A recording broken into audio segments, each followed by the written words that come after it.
Hey, welcome back to my channel where I share tips and tricks to skyrocket your sales career. I'm Barbuto. Thanks for tuning into my 3-step series where I cover 3 easy steps to dramatically improve different parts of the B2B sales cycle. I cover these more in depth in my upcoming book, the B2B Sales Playbook, which is coming out this fall. Why do some deals close quickly and others drag on for months or years? Today, I'll share 3 easy steps to dramatically improve your close rate. The first step is to ask your prospect about their buying process, including next steps, and what would need to happen for them to move forward. This is something that is not asked enough because by asking about their buying process, it will give you a blueprint for what you need to do to progress the conversation towards a close.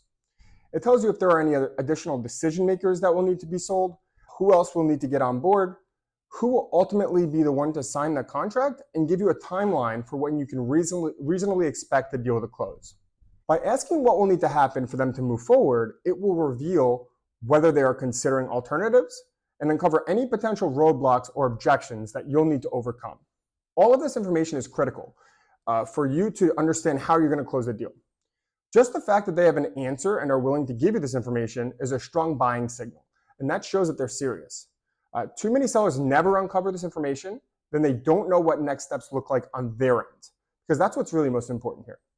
So ask about the buying process and what needs to happen to move forward if you want to uncover key information that will help you ultimately close a deal and increase your close rates.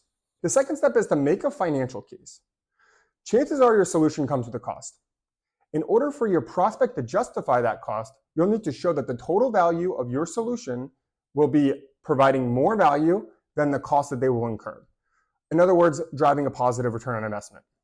And this will provide them with an estimate of when they'll be able to recoup their initial investment. In order to do this, you'll need to do a financial analysis that shows your solution is a smart investment.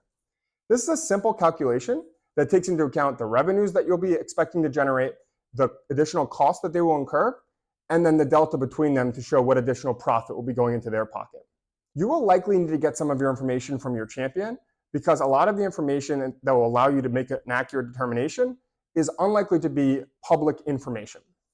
By showing the prospect that your solution will not only be worth their while in terms of the return that they expect, but also that they'll be able to easily recoup their initial investment, that will ultimately bring down the barrier to entry for your sales. It will help you with the person who signs the check that has the most to gain financially from your solution. The third step that we're going to be covering today is having a lower barrier to entry.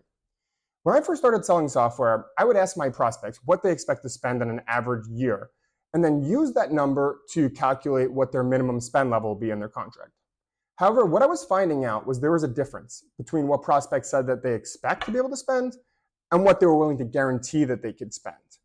And so when I spoke to one of my friends who was closing these deals consistently, the advice that he gave me was that he always uses the lowest minimum possible.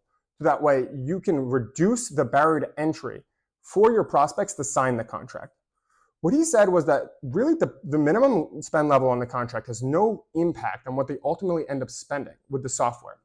And that has proved to be true. By being able to use a low minimum, what it does is put their mind at ease. So that way it's not hanging in the back of their head, well, are we going to be able to spend this? What happens if we lose one of our clients? And that's something that will dramatically improve your close rate to start getting more signatures more quickly. To recap, the 3 easy steps to help you dramatically increase your close rate are to ask prospects about their buying process so you have a good understanding as to what roadmap you'll need to take to get to the close. Make the financial case to show that you are a good financial investment.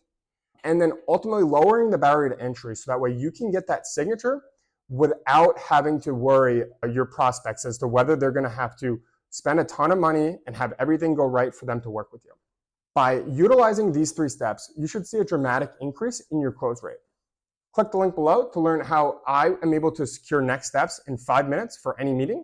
Join the waitlist for my upcoming book, the B2B Sales Playbook, coming out this fall.